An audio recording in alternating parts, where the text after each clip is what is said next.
Senhoras e senhores, sejam muito bem-vindos a mais um Pensamentos, Pitacos e Poesias. Esse podcast que é um oferecimento do ser mais criativo para você. Na data de hoje eu recebo o Leandro Francis, ele é arquiteto, fundador do estúdio LF Arquitetura, que está presente em 21 países e que ganhou recentemente o International Property Award, um prêmio internacional, o único escritório brasileiro que recebeu esse prêmio, pela casa que fez na Nigéria como a casa mais bonita do continente africano. Pois é, um trabalho tradicional que cresceu e explodiu na internet. E é sobre isso que a gente vai conversar aqui. Leandro, muito obrigado. Ah, detalhe, ele é meu conterrâneo, ele é de Anápolis também. Leandro, bem-vindo, muito obrigado por você estar aqui. Que isso, obrigado. É um prazer estar aí com o meu conterrâneo, né? Sempre falo assim que quem vence Anápolis vence o mundo, né? Então a gente sempre está dando o melhor aí para levar a nossa cidade aí para vários lugares. Amém. Leandro, vamos lá, me conta um negócio. Você fez arquitetura e como é que você começou para chegar até aqui? Vamos começar, como é que você começou? Porque não é fácil, né? Não, fácil não foi não. Porque eu gosto mesmo da arquitetura, porque senão eu já tinha desistido. Então, comecei ali formei em 2012, né, na PUC, em Goiânia, e comecei ali e assim como todo profissional começa ali fazendo projeto para amigos, conhecidos, então foi organicamente ali no início, então foi algo bem difícil, porque ali eu não tinha... Na faculdade de arquitetura a gente não tem muita base administrativa, de gestão, de escritório, a gente não tem esse know-how nenhum ali, né? Então, uma coisa é você fazer o projeto, outra coisa é você conhecer como os bastidores ali. Eu tinha feito alguns estágios, mas não tinha tido tanta... não tinha experiência de como conduzir ali no escritório. Então, a gente veio... De cara você montou seu escritório? Foi. Você não chegou, depois de formado, a trabalhar em outro escritório? Não trabalhei. Poderia, eu acho que hoje, se eu pensasse, eu poderia ter trabalhado, porque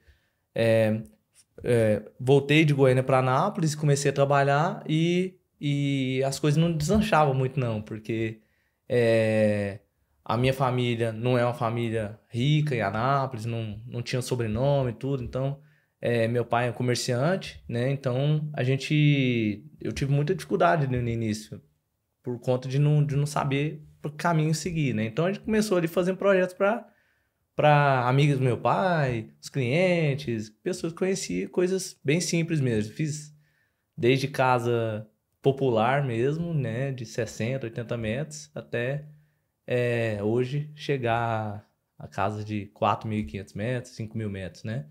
Mas no início as coisas é muito difícil de deslanchar. Só deslanchou a partir de... Foi no ano de 2015 para 2016 que eu tinha um amigo, né? Que você conhece, que é o Gabriel Braga. Ele tinha uma agência. Sim. Que era a BMB, né?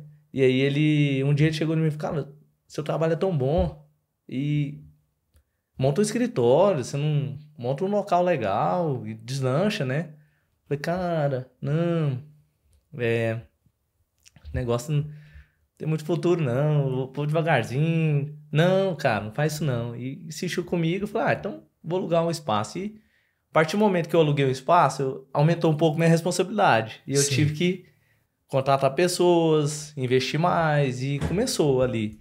Então, ali já comecei a namorar a minha esposa, que hoje é minha esposa, a Rafaela. Então ela, acho que foi crucial ali no momento também, porque eu levava de uma forma muito informal. E ela é muito organizada. E eu sempre de um lado mais criativo, mas muito solto, assim, na parte de organização, procrastinava muito. Então ela veio com esse lado mesmo sendo minha namorada na época, ela veio com tem que organizar, vamos melhorar, e foi me puxando também. Então, e a gente foi crescendo junto ali. Então a gente veio lá para 2018, a gente já estava um pouquinho maior, já tinha uns 5 funcionários. A gente fez um processo de gestão onde a gente dividiu as tarefas do escritório, foi muito legal, porque ela... só um detalhe, em 2016 foi quando a gente começou no Instagram. Então, a gente começou no Instagram, começou a postar, e isso já gerou um burburinho lá em Anápolis, na época. Isso que eu gostaria de saber, porque hoje o seu Instagram tem quase 500 mil seguidores, aproximadamente isso. Quando vocês começaram, ou você começou, porque é o seu perfil, você começou com essa pretensão de eu vou usar o Instagram como uma forma de divulgação do meu trabalho, ou não? Não, o intuito era. Desde o início. Já era o intuito de mostrar o trabalho. Só que eu não sabia, né? Então, aí a partir desse momento que eu fiz o Instagram, eu vi aí eu conheci, né? Foi ali uma virada de chave no sentido de olhar as coisas que estavam acontecendo no Brasil inteiro. Porque ali a gente tinha acesso a quem estava em São Paulo, arquiteto de São Paulo, arquiteto... E na época, antes não tinha. A gente tinha site, mas um não via outro. Aí, a partir do momento que veio o Instagram, eu acho que unificou mais as coisas. Então, a gente conseguiu observar o que os outros também estavam fazendo. Então, muito do que a gente fazia também em 2016 era se espelhando nas pessoas que já estavam bem no Instagram e tudo, outros arquitetos. Então, mas a gente sempre teve o foco de deslanchar ali mesmo. Então, começou a deslanchar mais lá em 2018, 2019. Começou a deslanchar mais assim no Instagram. Onde a gente começou a fazer várias enquetes. Assim, às vezes vamos supor, fiz sua casa, aí você não gostou, eu faço outra. Aí eu botava um monte de enquete, para o público escolher qual... E isso foi gerando... E os arquitetos de Anápolis, nenhum fazia. Nem Instagram eles tinham. E eu já estava lá na frente. Lá em 2018 eu já estava fazendo tráfego pago. Já estava bem adiantado em relação a isso. Eu acho que vale a pena a gente falar isso. Por quê? Porque as pessoas têm a impressão de que na internet o crescimento é muito rápido. Ou necessariamente é muito rápido. Você está dizendo, em 2016 a gente começou, em 2018 que a gente foi deslanchar. Então há um período aí de 2 anos em que você vai aprendendo e aplicando e vai crescendo, mas não é numa velocidade avassaladora. É depois de 2018 que você cresce exponencialmente. Tem um detalhe que você falou, em 2018 eu já praticava tráfego pago, né? Já me valia de tráfego pago. Sim. Explica para quem não sabe o que isso significa, o que isso significa. O que na minha visão é o tráfego pago? É quando você desenvolve um trabalho e você joga um fogo atrás dele para ele expandir, né? Ele vai expandir, né? Então... Você vai mostrar para muito mais gente. E ali foi uma virada de chave para a gente, porque em Anápolis, né, assim como todas as regiões, assim, quem começa ali como profissional local, a gente disputava muito entre os orçamentos entre os profissionais ali, vários amigos ali hoje, a Fabíola, a Karen, a Cristiane, todos os arquitetos ali.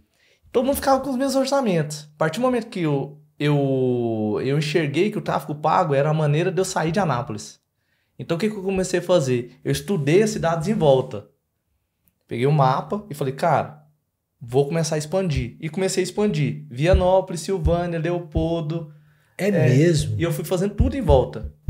Para chegar a um ponto que eu comecei a fazer tráfego pago em Goiânia, ninguém me conhecia lá como Leandro Francis. E nem Estúdio LF, nem nada. Era o menino de Anápolis. Porque eu tava, eu tava fazendo tráfego pago em Goiânia, só que o povo tudo me conhecia, eles às vezes não me contratavam, né, por aquela barreira, assim, das pessoas... Primeiro que em Goiânia tem ótimos profissionais também, mas por eu ser de Anápolis. Certo. Mas eles estavam vendo meu trabalho. Não, isso pra mim...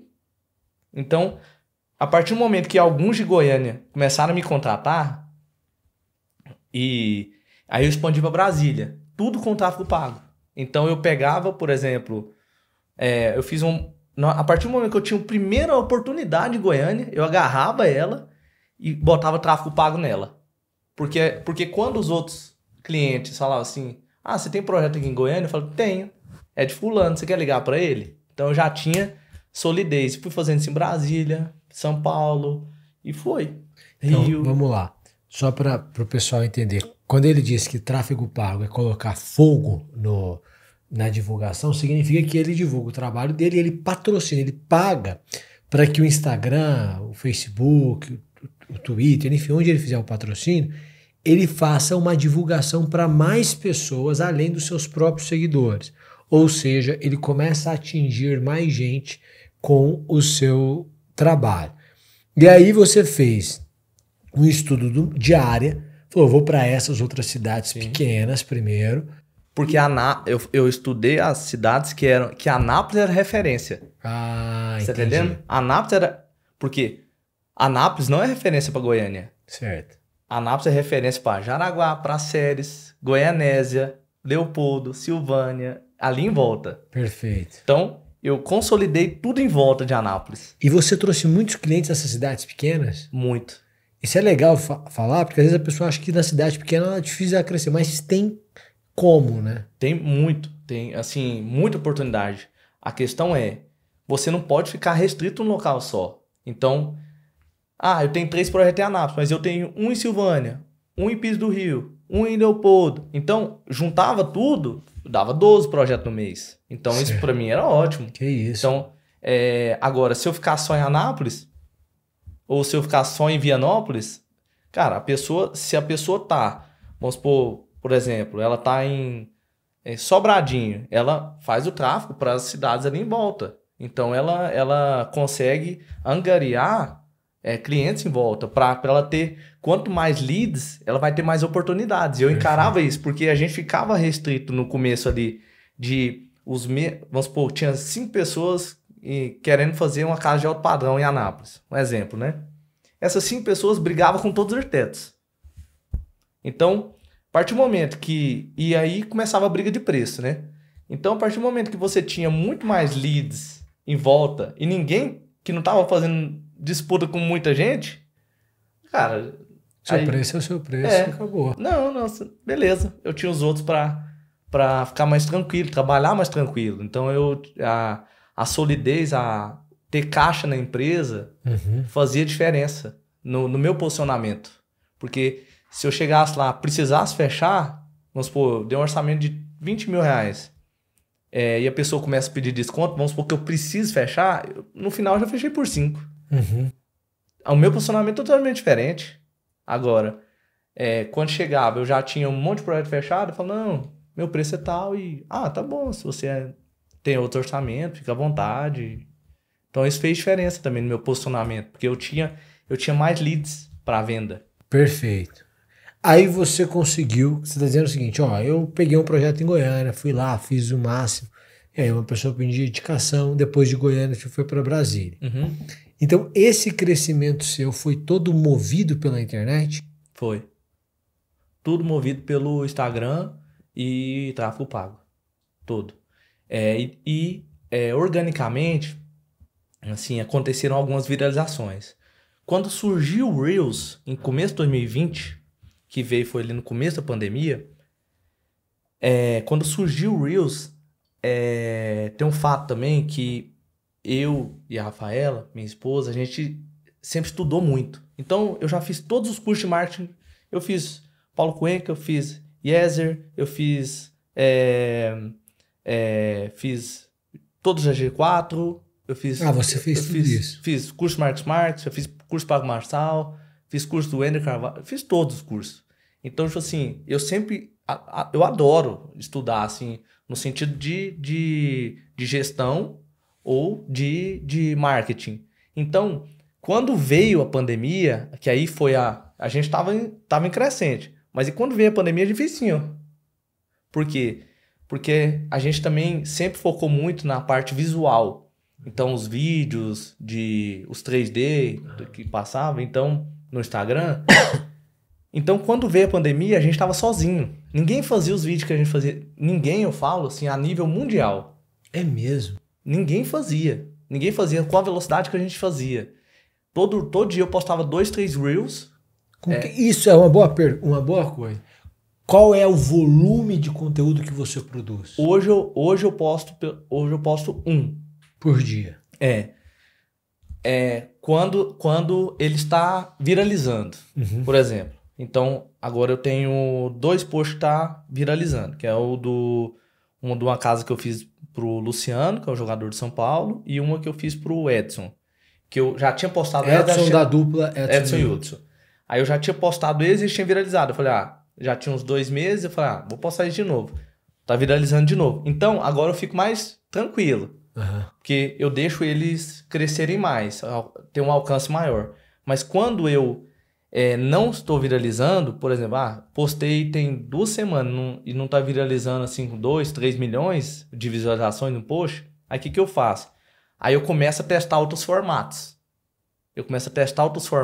Para chegar na hora que eu acho o formato, para que começa a ter uma viralização, mais visualização, aí eu bato firme nele, aí eu começo a fazer dentro daquele formato vários vídeos. Entendi. Você vai mexendo no formato. Na hora que eu vejo que não tá... Mas sempre é vídeo? Sempre é vídeo. Sempre é Reels. E como é que você muda o vídeo, então? Porque quando a gente fala em mudar o formato, em regra, para quem trabalha no mundo digital, se o Reels não está funcionando, faz um post estático, faz um texto. Não, eu falo mudar o formato no sentido assim, por exemplo, eu tava fazendo um que era assim, meu cliente me desafiou a fazer uma casa, a casa mais criativa nesse terreno. Aí tava viralizando. Aí tava dando 10 milhões, 7 milhões e tava indo. Tá, mas essas pessoas passam a te seguir, é isso? Que é o, assim, a base do funil ali, né? Onde gera mais gente seguindo. Aí tava dando certo esse post. Aí, a partir do momento que ele começa a cair, eu já começo outro formato. Aí eu, vou fazer um antes e depois, vou ver se dá certo. Obra e projeto pronto. Aí eu começo a testar esse tipo de formato, entendeu? Entendi. Mas sempre Reels. Eu não posto muito post estático, não. É porque é muito visual, né? Igual você tem uma pegada com os posts estáticos que dá muito bom, né? Que é as frases. Eu não tenho esse tipo de... Quando eu posto foto estática, dá pouca visualização. Muito menos. Quando eu posto o mesmo projeto, passando vídeo, mostrando, é outra coisa. Dentro do Instagram que a gente tá... Perfeito. Aí você pega e você... Em 2020 a gente começou nessa crescente por conta desses vídeos, porque ninguém tava fazendo. Então, em 2020 eu comecei pra você ter noção, começou a viralizar uns posts de projeto mesmo. Aí começou a bater 7 milhões, 10 milhões de projeto mesmo. E aí foi quando a gente pegou o nosso primeiro projeto internacional, que foi em Madrid. O primeiro projeto foi em Madrid. Para um brasileiro? Não. Para um espanhol? Não, internacional, só nos Estados Unidos são brasileiros. Agora, os outros países, nenhum são brasileiros. Não sabia. Não, nenhum. É uma casa em Madrid, num condomínio, lá chama La Finca de Alarcón, que é quem mora lá dentro. Já teve casa lá dentro, Cristiano Ronaldo, Kaká, Benzema, que é o time todo do Real Madrid mora lá. Por quê? Porque lá é muito seguro. Então, quem mora em condomínio, população normal, não tem necessidade de morar em condomínio. Quem mora lá dentro é por privacidade, não por segurança. Então, lá dentro quem mora é jogadores, do Real Madrid, é só artista. Aí a gente fez esse projeto lá em Madrid, que foi o nosso primeiro. Aí a gente foi lá para Madrid e... Isso deu uma mega visibilidade. Foi. Só que o projeto que mais deu visibilidade... E aí... Aí é que a gente percebeu que tinha várias pessoas que seguiam a gente, que era de outros países, seguia a gente, só que eles não fechavam o projeto e não entravam em contato com a gente, porque eles pensavam, esse povo não faz projeto fora do Brasil. Aí a partir do momento que a gente fez o primeiro em Madrid, aí desencadeou. Todos vieram buscar o projeto junto com a gente. Mas um arquiteto, quando faz um projeto, você faz só o projeto arquitetônico, mas, por exemplo, Porque para executar esse projeto, é mais fácil você tendo contato com pessoas aqui, ou não. É mais fácil. Só que, por exemplo, a gente tem hoje quase 10 projetos em Dubai. E como que a gente fez? Hoje acho que é a quarta ou quinta vez que a gente foi lá. Uma das vezes que a gente foi, a penúltima vez que a gente foi para Dubai, a gente visitou todas as lojas, conheceu todos os fornecedores, conheceu todas as consultoras, falou, cara, essa é a melhor consultora, essa é a melhor loja, pra gente ter a base para indicar pro nosso cliente, assim como é o trabalho que a gente faz aqui. Sim. Entendeu? Então, em vários países, eu não fiz isso em todos os países, mas é onde a gente tem mais projeto e onde o cliente dá a oportunidade da gente ir, quer que a gente vá, olha as coisas, a gente, você tem noção, a gente recebeu agora, tem uns 2 meses, a gente recebeu um cliente nosso do Peru, no nosso escritório em Anápolis. Ele foi em Anápolis. O cliente nosso da Nigéria, que é o Toy, que é o nosso cliente da Nigéria, que a gente ganhou até a premiação. Ele veio no Brasil para comprar tudo, porque no meio internacional, às vezes a gente, como brasileiro, a gente não percebe isso, mas o Brasil tem muito prestígio, e as pessoas adoram o brasileiro. Então, o material, a madeira brasileira é melhor, o mármore brasileiro é o melhor. Então, tudo no Brasil, em termos de natural, é muito prestigiado fora. Então, tanto o arquiteto. A nível mundial, para você entender, o arquiteto brasileiro, na minha visão, ele só perde para o italiano. Por quê? Porque o arquiteto italiano, ele está munido das marcas italianas. Armani, Casa, ele está com ali Fendi, Louis Vuitton, todas as marcas ali. Então, e Milão é o centro do design. Então, perfeito. Então ali, todas as marcenarias, as melhores marcenarias do mundo são italianas, os móveis. Então, o arquiteto italiano, ele tem esse approach mais fácil em termos das lojas, né? Então, cabe que ele ganhe um prestígio maior, mas na minha visão, o prestígio do arquiteto brasileiro é imenso. Tanto que tem vários arquitetos brasileiros que estão se destacando fora também. Tá. Nessas incursões aí que você fez, você foi fazendo expansões, Estados Unidos, 21 países que vocês atenderam e atendem. 21 países, muita coisa. Aí você chegou na Nigéria, e essa foi a casa premiada. Conta um pouco como é que foi isso e como é que é a casa, pra gente entender. Quando a gente começou a expandir internacional, foi muito no escuro. A primeira vez que a gente recebeu um orçamento para um projeto internacional, um árabe, mandou mensagem para mim no Instagram da minha esposa, que a Rafaela tem o Instagram dela, que é Estúdio LF Interior, o meu é Estúdio LF de arquitetura, né?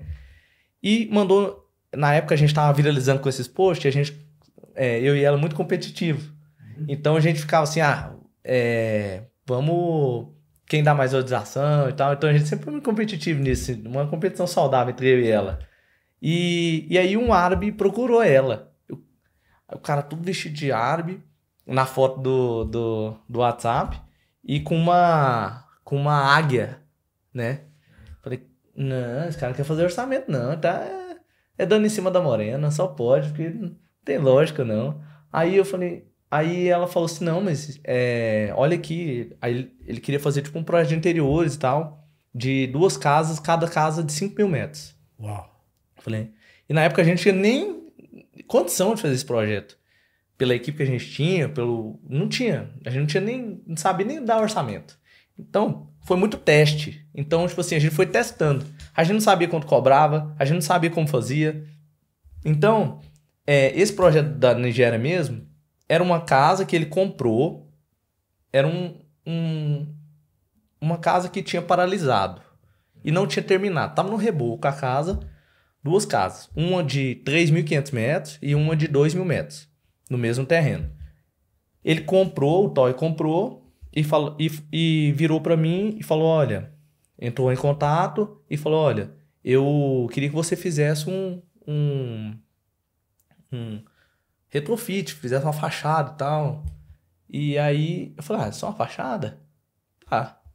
Então, na época eu cobrei bem barato para fazer, que era só um projetinho rapidinho. E aí, daquela oportunidade, aí ele foi expandindo a casa, aí depois ele contratou a gente para fazer projetos interiores. Então, esse projeto da Nigéria surgiu disso, de um serviço que eu achei, um serviço pequeno. E quando ele veio aqui no Brasil, olha que interessante, como que às vezes a gente agarrar a oportunidade. E isso eu tenho sempre assim, eu falo, cara, não vou fechar uma porta. Eu sempre tenho muito disso, sabe? Na minha vida, eu sempre, às vezes, sofria muito, porque às vezes, às vezes algum cliente ou outro, a pessoa já não tinha mais razão de alguma coisa e tal. Eu falo, não, eu vou fazer para não gerar um desgaste, para não fechar uma porta. E isso sempre na minha vida, lá na frente, eu sempre colhi muito fruto por conta disso, sabe?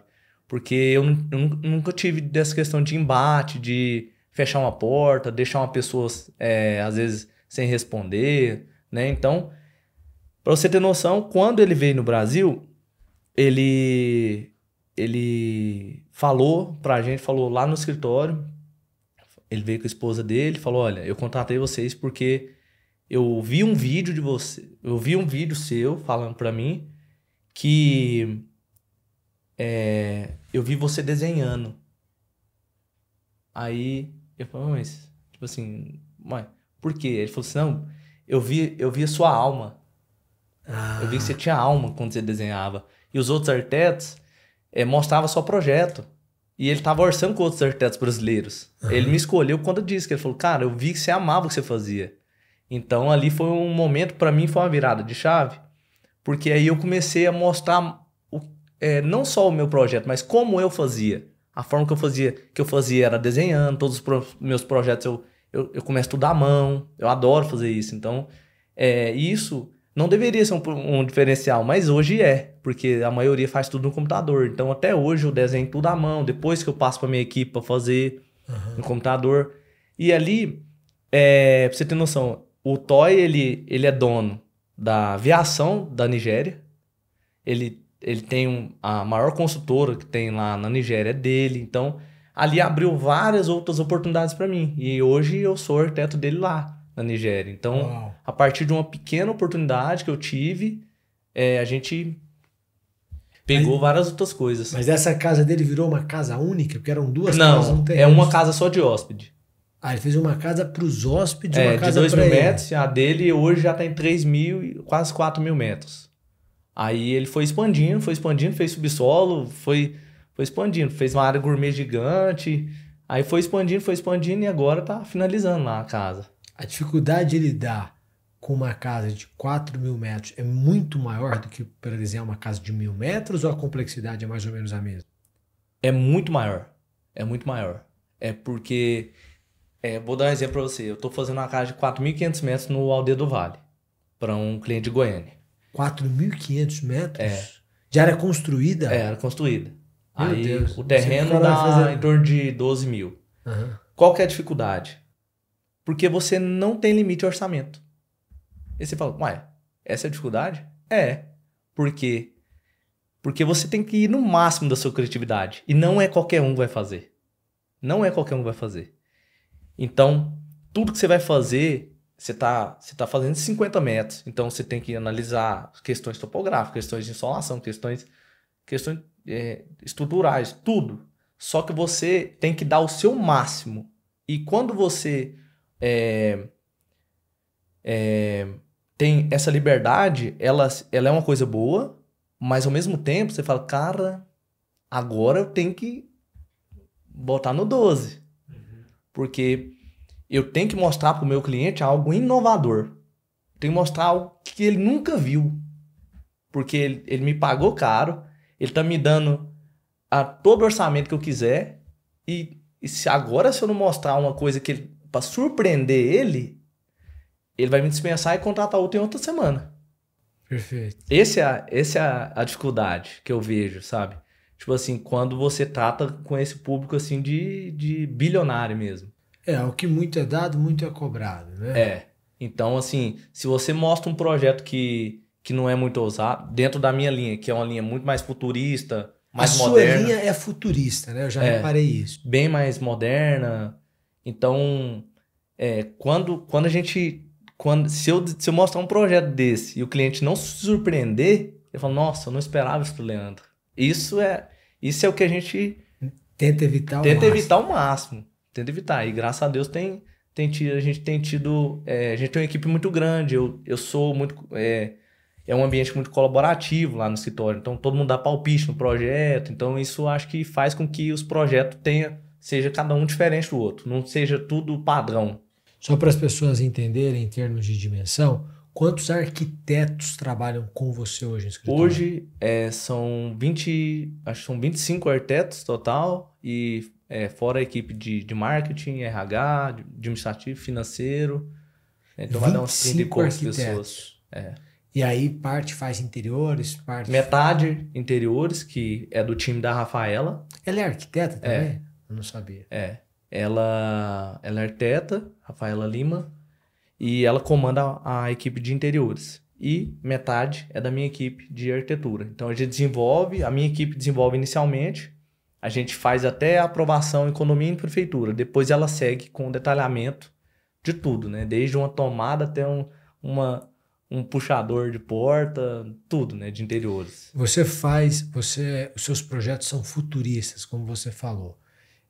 Isso aconteceu ou esse é um estilo que você sempre gostou e aí acabou imprimindo isso aos projetos e pronto? Eu nunca fui uma pessoa muito normal, não. Então eu sempre tentei, desde quando eu fazia casas de condomínio, às vezes 200 metros quadrados, eu já fazia diferente dos outros. Eu já fazia diferente. Então, a pessoa, se eu te mostrar as casas que eu fazia em 2018, 16, 18, você vai saber que é minha. Porque já tinha uma identidade. E aí, mesmo uma sendo diferente da outra, quem bate o olho sabe. Mas há um processo para isso acontecer, para se achar o traçado. E outra coisa que acontece é que o cliente te mostra o caminho também. Por quê? Vamos supor, vou dar um exemplo. Eu tô com uma casa lá no Aldeia do Vale, por exemplo. São 1.600 metros. Até fui lá hoje. Tá em andamento essa obra. Cara, a primeira vez que essa obra subiu, quando essa obra subiu, há uns 1 ano e meio atrás, é uma casa muito grande, o cliente tá indo bem lento assim na obra e tal. Que eu postei essa casa, todos os clientes falaram assim, nossa, eu quero isso. E aí, todo mundo quer isso? Cara, então eu acho que essa é a linha de... Eu achei meu caminho. Porque eu postava essa casa, no story dava tipo assim 5 vezes o engajamento. Eu postava ela no Reels, ela dava 4 milhões, 5 milhões, todas as vezes. Falei, cara, esse é o caminho. E todos os clientes novos que vinham falavam assim, eu vi aquela casa, eu queria fazer aquele elemento, eu queria fazer a gourmet em direito duplo, eu queria a escada helicoidal, eu queria isso, aquilo outro. Então, o que eu fiz com o cliente e depois os outros clientes falaram, cara, é incrível isso. E aí foi tanto os clientes internacionais, tanto os clientes aqui do Brasil, né? Então, o cliente foi me mostrando o caminho também. Eu acho que veio nessa pegada. Hoje eu tento variar, porque assim, ficar fazendo os mesmos elementos, coisas eu não gosto de fazer. Eu quero fazer outras coisas diferentes. Pra mim, fazer a mesma coisa é sem graça, né? Sim. Mas os clientes, se eu toco na linha de raciocínio e fizer isso inúmeras vezes, eles gostam.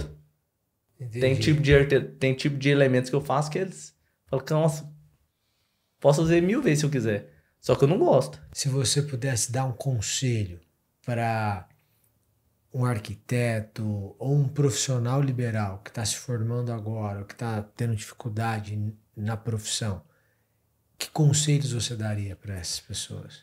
Cara, assim, primeiro conselho é você tem que buscar se tornar autoridade. Então, como que se eu fosse começar hoje na arquitetura, o que eu faria? Primeiro, eu tô numa cidade pequena, né? Então, eu não sou conhecido ainda. O que eu faria? Buscaria no OLX, alguma outra plataforma, os terrenos de condomínio ou os melhores terrenos da cidade. Bairro Jundiaí, por exemplo, em Anaboa, aqui em Brasília, vamos fazer no Lago Sul, né? Cara, pega um terreno, descobre as medidas, beleza. Desenvolve um projeto ali, mesmo que, eu não tenho cliente, mas tudo bem. Quantos projetos eu já fiz que eu postei no meu Instagram e o cliente depois não construiu? Então, para mim é a mesma coisa, né? Então, para a pessoa ter um start, então ela pega esses terrenos, pega ali, escolhe uns 3, faz 3 projetos ali e o que ela faz? Dá o seu melhor. Cara, descreve um briefing. São 4 suítes, o quê? Descreveu o briefing, ela desenvolve o projeto, ela vai pegar aquele projeto, fazer as imagens, fazer os vídeos, como se fosse para apresentar para o cliente, só que aí ela vai usar isso para o Instagram e começar com tráfego pago. Então, no orgânico, ela já vai conseguir clientes postando Reels ali. Mas se a pessoa... acho que se fosse para dar um conselho, o conselho seria a constância. Porque eu tenho hoje vários negócios, tenho várias empresas e eu não deixo de postar os meus... A minha meta é postar um Reels todo dia, pelo menos, 1 ou 2. E quem faz isso tudo é eu. Eu tenho equipe lá dentro do escritório de marketing, mas eu faço. E minha esposa faz, o dela. Então isso é para mim é o foco número 1, porque eu sei que a partir daquilo vai gerar clientes para mim. Perfeito. Que é aquela questão assim, que é 20% do que eu faço no meu dia que vai me gerar 80% do resultado, né? Então, para mim hoje é o Instagram. Não tem uma outra meta assim. Então, é a constância, todo dia eu postar, todo dia, e hora ou outra dá certo, viraliza, vai para frente e tal. Então, assim, a constância e eu acho que outro diferencial que a gente teve também foi estudar muito a parte de marketing. Então, eu entendo muito sobre todas as métricas do Instagram, sempre estou atualizado, sigo todos os gurus, né? Então, sempre fiz muito curso. Então, assim, a pessoa tem que estar atualizada. Não adianta a pessoa ficar parada. Perfeito, concordo com você. Leandro, eu quero agradecer a sua presença. Quero pedir para você falar para as pessoas quais são as suas redes ou qual é a sua rede para quem não te segue te seguir. Bom, no Instagram é Estúdio LF Arc. Também é no TikTok, Estúdio LF Arc. A gente tem o YouTube também, que é Estúdio LF Arc. A gente tem o YouTube, TikTok, Instagram. Vocês podem acompanhar lá. É a Netflix da arquitetura. Muitíssimo obrigado. Eu fiquei assim, surpreso, impactado, impressionado com o seu escritório, com o seu trabalho, com a sua história. E muito obrigado, porque foi uma aula para todo mundo que é profissional liberal, que está no mercado tradicional, como um profissional liberal do mercado tradicional consegue crescer exponencialmente na internet. Muito obrigado. Que isso, obrigado, agradeço muito a oportunidade. Meu conterrâneo aqui, né? Então, se vocês precisarem, pode mandar lá direct, pode falar no nosso Instagram, que a gente está sempre à disposição. Mandaremos. Eu quero agradecer a sua presença. Este episódio foi um oferecimento de Capitu, esse vinho que você deveria experimentar. E, portanto, experimente, porque faz muito bem para todas as pessoas que já foram em algum momento incompreendidas, como Capitu, feito na Serra Gaúcha, com 8 meses de barrica de carvalho. Muito obrigado pela sua presença. Quem não me segue, por favor, me siga, @SummerAge no Instagram e SummerAge no YouTube. Obrigado, uma boa semana, um bom dia e até o próximo episódio. Tchau, tchau.